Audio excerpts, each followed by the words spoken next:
The youngest victim at the time of the occurrence was 9 years old. We have an individual who was 14 years old. We have one who was 15. 25 of the 120 individuals who are plaintiffs in these cases were minors at the time of the acts complained of. The assault, which was part of a practice that defendant Sean Combs had of grooming or attempting to groom minors, occurred at what was termed a white party at Combs' residence in New York. Combs and his agents, employees, and contractors would tell victims, this is what it takes to be famous. What are you willing to do to become a star? And perform this sexual act or else, to coerce the victim into performing a non-consensual sex act, the gratification of Combs and his cohorts.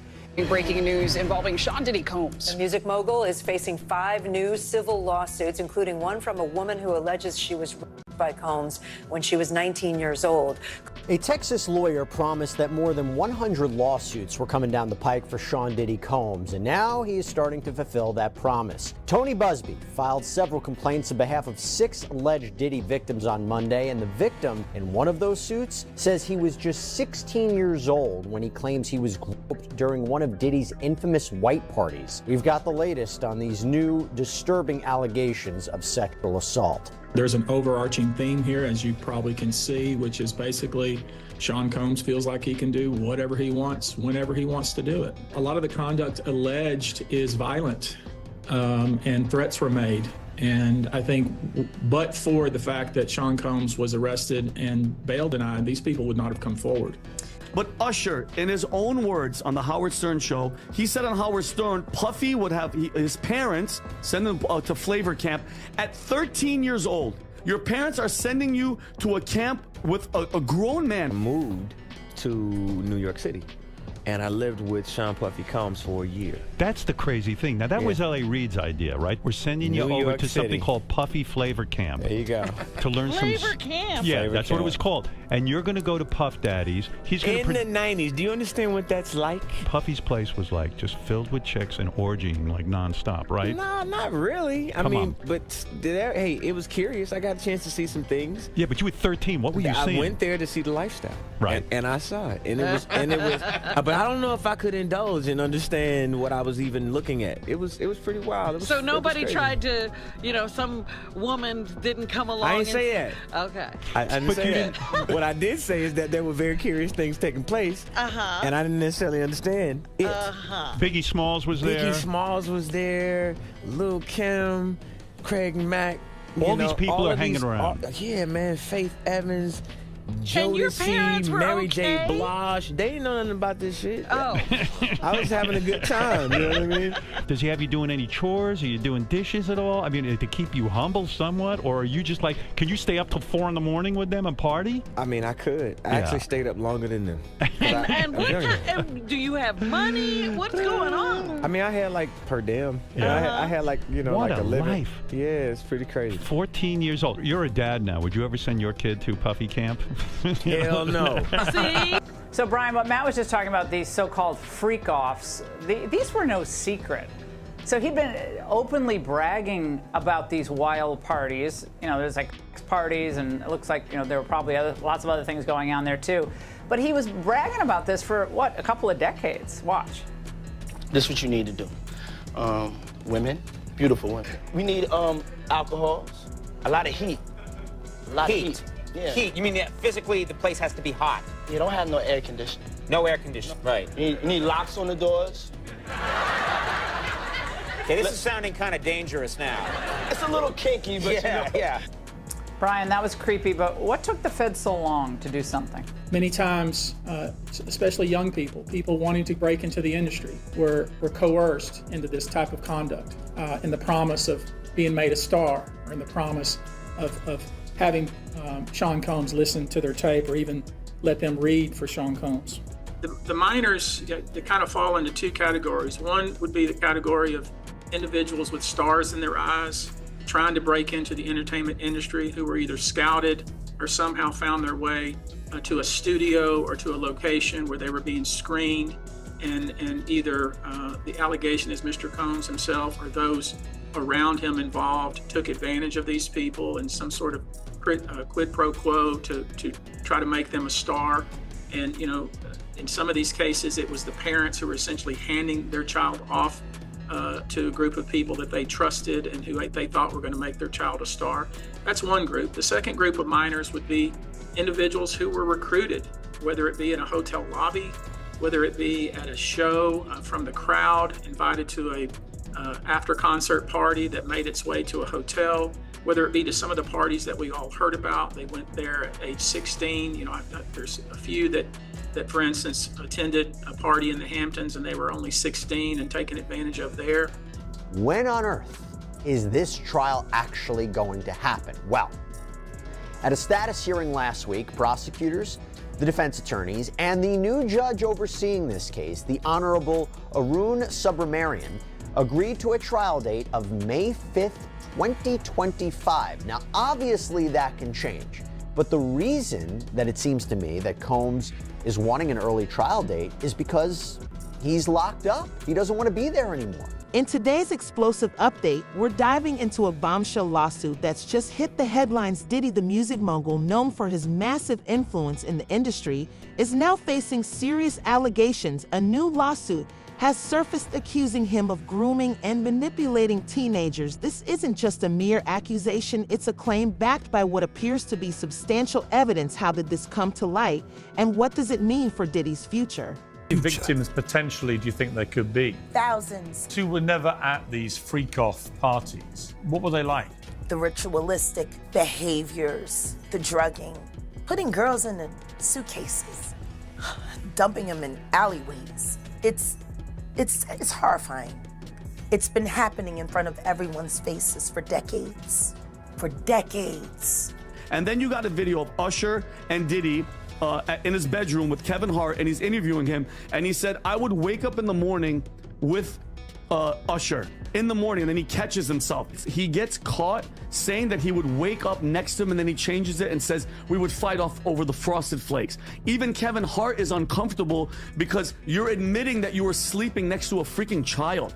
And it's like, I'm tired of hearing all these stories, and people just laugh about it. We giggle. Like, this is it right here, Pat. That's my brother right here from day one. We used to wake up and, damn, pause, but like, just back in the days when he was like 10 and I was a little bit older, his older brother, we used to fight over the Frosted Flakes. You know what I'm saying? Before pause was invented. You know what I'm saying? But it's my brother for real. We used to actually wrestle off of the Frosted Flakes because he used to always get up early. Now he's one of the richest stars in the world. And What the f Puff just said? Nobody's gonna acknowledge this but me. Puff just said we used to wrestle over the Frosted Flakes, and we're streaming live. That was stupid. Listen. But now that there's one alleged minor involved here, how does that change things? Austin, it changes the game completely. Now we have one minor who's gone on record and filed a civil lawsuit. Now, obviously, just a complaint, but if that minor or any of the minors make their way into the criminal case and there's a superseding indictment, it completely changes Diddy's strategy. This is why. Diddy's lawyers have come out in the public and they've said that this activity, the freak-offs happened, but they were consensual. There's nothing wrong with weird activity between consenting adults, of course. If there's no force, fraud, or coercion, that makes it trafficking, or payment, which makes it prostitution. However, minors cannot consent to sex, period. So if there are minors involved, then this case becomes much more like an R. Kelly or a Jeff Epstein type case where the defense has to disclaim any sexual activity whatsoever. So it's going to be interesting to see what do the feds do with this new evidence. And again, there's apparently, if you believe the plaintiff's lawyers, there's 25 minors who are willing to file civil lawsuits. So if they're willing to do the same, testify before the grand jury, testify at Diddy's criminal trial, do we see a superseding indictment alleging trafficking of minors? Because that changes the case completely. I don't know what happens to the white man when he comes to a P. Diddy party. This is what happens to the white man.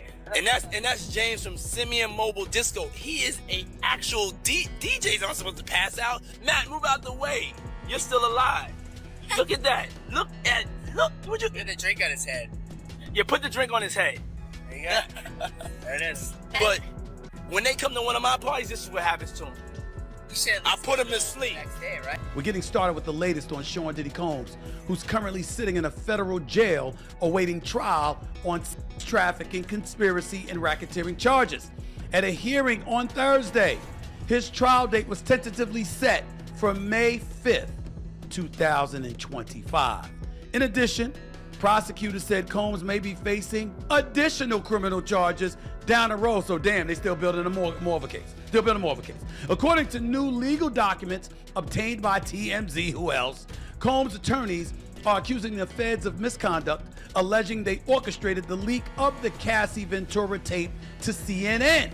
The tape from 2016, if you remember, showed Diddy throwing Cassie to the floor, kicking her twice while she was trying to get on an elevator at a Los Angeles hotel. But you know what happened? You should have never sued the liquor company. That's where you f***ed up. You don't give a f*** about you tearing up booty holes.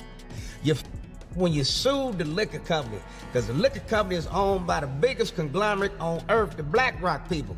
You done bit off the hand that was feeding you, and now you done chop both your feet and your hand off, and your head's coming next. You was making money with your just shut. You just thought your ego got out of whack because you was controlling everything at them freak parties. Now you think you control the hand that's feeding you. You stupid mother. He sued the liquor company May 2023. November 2023, Cassie come up with the lawsuit. Connect the dots. Cassie got two checks. She got a check from the liquor company people that put her up to doing that and she got a check from Puffy to try to keep her quiet. That Combs was already facing a whole slew of civil lawsuits prior to this week, with a civil action that was filed by his ex-girlfriend Cassandra Ventura in November of 2023. We believe that was the lawsuit that really kicked everything into high gear, all the lawsuits, ultimately the criminal charges. And remember, Ventura claimed that during her on-again, off-again relationship with Combs, he forced her to partake in these freak-offs to the point that everybody would need an IV drip to recover. Parties are the hottest ticket around. They won't even give me a permit for the parties, man. They don't want me to throw the parties no more. But we ain't gonna stop. We gonna keep on having fun, bringing people together from all walks of life. You gonna hear about my party. They're gonna be shutting them down. They're gonna probably be arresting me, doing all types of crazy things just because we want to have a good time. You know, whenever you bring up a different element into people's environment, things that broaden people's horizon, people get intimidated. There's a lot of people out there that feel intimidated by it. It ain't nothing but break it down racial barriers, break it down generation barriers. People from all walks of life. Ron Perlman talking to Jay-Z, Jay-Z talking to, you know what I'm saying? It just goes on. As we dig deeper into the lawsuit, the allegations paint a disturbing picture of the parties and behind-the-scenes activities at Diddy events. According to the documents, these weren't just any parties. They were calculated environments where young aspirants were allegedly manipulated. This lawsuit brings to light years of hidden actions that, if true, could shake the core of Diddy's empire. What started as mentorship opportunities might have been something far more sinister. We can get into the updates. I have to set the stage. The 54-year-old music mogul, still locked up, still locked away in the Metropolitan Detention Center out in Brooklyn as he awaits trial on federal sex crimes charges, racketeering conspiracy, sex trafficking, transportation to engage in prostitution. Essentially, prosecutors from the Southern District of New York allege that Combs used his business empire and resources and associates to lead a criminal enterprise that was engaged in illegal activity like arson, bribery, kidnapping, even the assault and sex trafficking of women, and that this was going on for years. And more specifically, they allege that he brought in male sex workers for these events called freak-offs, these elaborate sexual performances that he forced, threatened, or coerced people to be a part of, even drugging people, filming these sessions. That's what the allegations are. And it's a complicated case. Mr. Combs' legendary white parties in the Hamptons were well known by many, including John Doe, the kind where countless celebrities would attend. In 1998, when John Doe was only 16 years old, he was recruited out of New York City and indeed, while residing in New York City, received an invitation to one of Combs' parties through a mutual connection. As John Doe made his way through the crowd toward the restroom, he unexpectedly bumped into Combs. Shocked, John Doe found himself face to face with Combs, a titan in the music industry, standing right in front of him in his own party. Doe took a picture with Combs at the 1998 party. Now, here's the thing. That picture is actually included in the lawsuit John Doe, whose face is blurred out, is standing next to a smiling Sean Combs outside, clear as daylight. The lawsuit goes on to say that Combs took an interest in John Doe and wanted to talk to him. They walked to a more private area near the portable restrooms brought in for the party. There, John Doe told Combs he was a big fan of Combs and shared his dreams of becoming a star. Combs smiled, telling him he had potential and the look. When John Doe admitted his voice was not great, Combs assured him that did not matter. Combs made clear that the only thing that mattered was having the right look for the industry, and with it, Combs could transform Doe or anybody into a star. Combs abruptly told John Doe that he needed to drop his pants. John Doe, caught completely off guard, confusingly asked Combs to repeat himself. Combs made himself clear. He instructed John Doe to drop his pants and expose his penis so that Combs could inspect it, explaining it was a rite of passage and the route to becoming a star, and also as a way to prove himself. "Don't you want to break into the business?" Combs allegedly said. Doe immediately felt uncomfortable, froze, and did not know what to do. Combs remained calm and stood in front of him and stretched out his hand in a cupped position.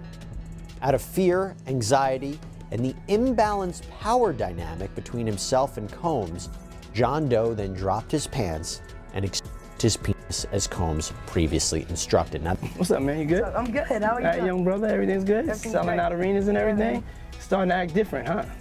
No, you ain't been calling me and hanging out the way we used to hang out. Well, I mean, you try to get in contact with me, through all my, partners and whatnot. Mm-hmm. But you never really got my number, so. Correct. My Okay. number? Yeah. that Combs was already facing a whole slew of civil lawsuits prior to this week, with a civil action that was filed by his ex-girlfriend Cassandra Ventura in November of 2023. We believe that that was the lawsuit that really kicked everything into high gear, all the lawsuits, ultimately the criminal charges. And remember, Ventura claimed that during her on-again, off-again relationship with Combs, he forced her to partake in these freak-offs to the point that everybody would need an IV drip to recover. Breaking news tonight, Diddy party, cocktail, cocaine, and horse trank. That's horse tranquilizer. Did he actually feed this to his guests? You should know that several of the individuals, and when I say several, I mean many, who did in fact seek medical treatment were drug tested, and drugs were found in their system, weird drugs that you probably never heard of. One in particular that continues to pop up is a drug called xylazine, or trank, which based on our research is known as a horse tranquilizer. Horse tranquilizer. If it knocks out a horse, what does it do to a lady? Say average weight 105 to 125? What does that do to a human being? Combs abused, threatened, and coerced victims to fulfill his sexual desires. Reportedly drugging his victims for compliance. Prosecutors report Diddy held private freak-offs where victims were drugged, beaten, and forced to participate while he recorded and masturbated. Diddy's attorney. He's going to fight this with all of his energy and all of his might and the full confidence of his lawyers, and I expect a long battle with a good result for Mr. Combs. The typical MO at one of these parties that have been widely discussed in the press was that when you were handed a drink, and now we know that the drink is laced with something, if you refused to drink it, you were kicked out of the party. Now let that sink in for a minute. I mean, the admission to this party was that you had to drink the chosen drink that was handed to you, and now we know that in most cases, I would say 90% of the cases, these individuals were drugged with some sort of drug. That was kind of the MO. What's particularly shocking is the methodical nature of the claims. The lawsuit details how these grooming behaviors were intertwined with promises of fame and success. This revelation has prompted many to come forward with their own stories, adding credibility to the allegations. How will Diddy's team handle these mounting accusations? And what could be the legal repercussions for him? It's a little crazy how Puffy get booted out the alcohol business and Jimmy Iovine steps in with Andre and Snoopy promoting it. It's never a good look when it comes to culture of hip-hop and for our community, our people. I turn myself in. Sometimes you gotta face the music. That's most of the time. Perfect. I'm gonna give you some real advice. 2 quick things. You gotta make a decision. When you go to prison, either you're gonna be standing up pissing or squatting, sitting down pissing.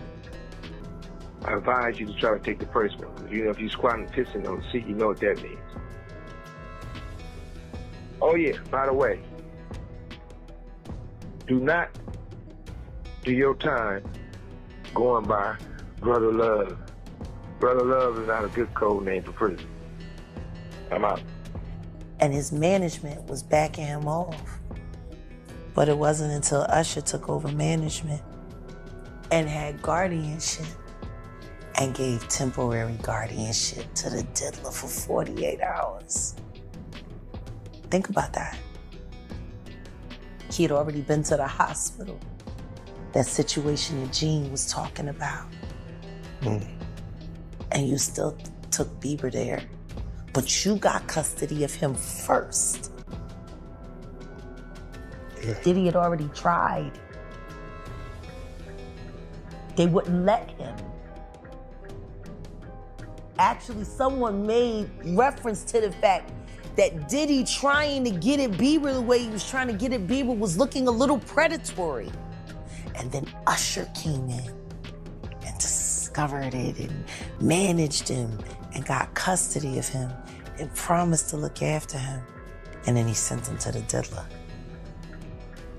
Does that sound like a good guy? It's horrible. It's horrible. Does that sound like a good guy? Now that we know what Diddy's really like. They're not seeing what the intentions was in his heart when he took Justin Bieber there. Oh. Let's be honest. He took Justin Bieber there. He looking around like, damn, like, a lot of guys kissing each other in here, man. You feel me? What y'all do is y'all business. So you've been to a party and seen this? Oh, I've seen it firsthand, multiple times. Damn. I've seen Dwight Howard in a pink dress, bro. What? I've seen Dwight Howard in a pink dress with 2 other ladies in dresses. They all the same height at a Diddy party. Oh. Ask about Dwight Howard in Mexico. What's up with Dwight Howard in Mexico? You know, they don't got paparazzi out there like that. You feel me? They was down there hooping. He going to the club with these same ladies. The rumors are that Diddy was running some kind of Epstein-type deal where he was filming everybody. Who knows what's real? That's what Diddy's lawyers, I think, said. It was like that. These are just trucked up charges, not true. When Homeland Security invade your house, you got problems with dudes with. Someone said that they weren't there to take stuff; they were there to delete everything. Oh, like that's the same funny. thing with Epstein. Oh, that's funny. They never end. There's just layers upon layers upon layers. Genuinely love it when someone like Diddy gets caught, though. The glee that people have is weird. I mean, he had a lot of people at those parties, right? Well, if he really was filming everybody, you got a wild party. There's so many different stories. What are you gonna do? I'm not doing that. We're not involved in them. I was never Diddy. Telling jokes. Like I told you. Having fun. That's it. Yeah. Smoking dope, cracking jokes, making people. Combs abused, threatened, and coerced victims to fulfill his sexual desires. Reportedly drugging his victims for compliance. Prosecutors report Diddy held private freak-offs where victims were drugged, beaten, and forced to participate while he recorded and masturbated. Diddy's attorney. He's going to fight this with all of his energy and all of his might and the full confidence of his lawyers. And I expect a long battle with a good result for Mr. Combs. I've been to a couple Diddy parties. Now, I'm risking a lot by saying this. I've been to lots of parties. I've been to Jamie Foxx. I've been with Snoop, T.I. Like, I've been to lots of places. What I will say is that one particular party, lots of big names. There was an artist there who said, hey, Lecrae, around 1 a.m., make sure you're not here. And I was like, what? You just don't want to be here at 1 in the morning. And I was like, Now, my pride kicked in like, yo, you don't know me. Like, you know what I'm saying? Like, I can handle myself. Like, I'm not some little church boy who ain't never seen nothing. Like, I'm good. Like, you know what I mean? Like, what you talking about? Well, it's probably 12:30. I'm downstairs. I go downstairs to the studio. I come up out the studio, and I'm headed back upstairs to like the main area where everyone's kind of congregating and hanging out. And the music changed. It was like really hard and heavy at first, and then, you know, like jam and dancing music. And it was a little softer. You know, it was a little more sensual when I came out the studio and started going upstairs. And on my way upstairs, there's like this couch. And on the couch, I saw a couple of guys really going at it, hard and heavy. And man, and I was like, oh, you know, my brain, I'm thinking, well, you know, the celebrity party, people do what they do. As I started moving upstairs, I passed them up, and I noticed that it wasn't just those two guys. It was more and more people just going at it. I was like, okay, it's time for me to roll. I'm going to grab my stuff and I'm going to get up out of here. I did not know that's how this went down. So was that shocking? Absolutely. Was I forced or coerced into anything? I was not. But why they felt that comfortable, I don't know. Maybe the invite list, they was like, yeah, all these people, I don't know. I'm shocked. Have you seen this video? It turns out we should have been paying attention to what Sean Combs was saying all these years. P. Diddy, Puff Daddy, whatever. He's actually on video basically saying, we're about to do some stuff here that's pretty adult. Kids have like an hour left. So get extra comfortable, kids, because after that, y'all gotta go. It's a wrap for y'all, because this thing turns into something that when y'all get older, y'all don't want to come to, okay? So, you know, let's just start to get our groove on a little bit. In an hour, we put the kids away, it's all good. There you go. Again, video is showing up all over the place. Audio is showing up all over the place. People are starting to talk about what was going on. It makes you wonder, how exactly was he able to hide this for as long as he did? I also was just recently contacted by someone who wanted me to essentially represent them in the sale of one of the Diddy tapes. You're saying that there's tapes and they're being shopped? Yes, there have been people already shopping. We've heard about the tapes, but yes. The shopping thing is yes, there already have been tapes leaking around Hollywood, being shopped around to individuals in Hollywood. But one particular person contacted me to shop a particular video they were in possession of, and to contact the person who was in the video to see if they were interested in purchasing the video before it became a public knowledge. I've heard this before, so like a catch and kill. Catch and kill, correct. Wow, can you, and I guess you can't reveal the person who is on No, I tape. can't explain who the person was, but Mr. High profile? Mr. Combs was in the tape, and this other person is, I would venture to say, more high profile than Mr. Combs. Real dudes belong in jail based on what they do and how they do it. We know that to be true. And it's just this situation, man, when they get down to all the facts and all what happened, he may belong in jail, bruh. And that's not my doing. That's not Cassie doing. That's his doing and his learned behavior from the people that mentored him. You gotta realize, man, he learned from Andre Harrell. He learned from Russell Simmons. He learned from Clyde Davis. You understand? When those people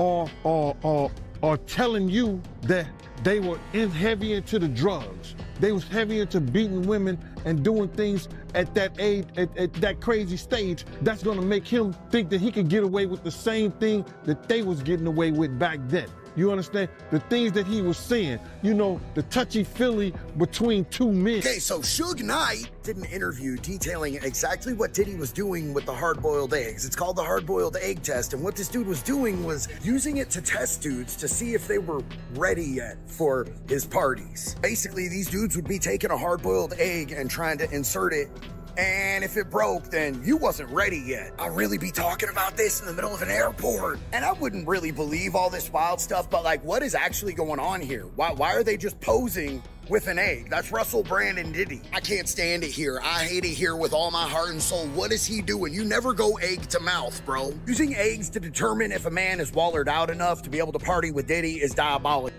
As this legal storm unfolds, it's not just Diddy's career that hangs in the balance. but it could potentially reshape how the music industry handles young talent and mentorship. These allegations against Diddy suggest a pattern of behavior that, if proven true, could have devastating consequences not only for him, but for the credibility of the industry's elite. This lawsuit cuts deep into the glamorous facade of celebrity parties, exposing a side that could be riddled with manipulation and misuse of power. It forces us to question the integrity of industry practices and the protective measures in place for young artists stepping into the limelight. The repercussions of this lawsuit extend beyond legal battles and financial settlements. They touch on the ethical responsibilities of those who hold power in shaping careers and lives. If these allegations are substantiated, the fallout could initiate widespread changes in how young artists are nurtured and how their rights are protected against exploitation. The industry might need to implement stricter regulations and oversight to prevent such incidents, which could forever change the dynamics between upcoming artists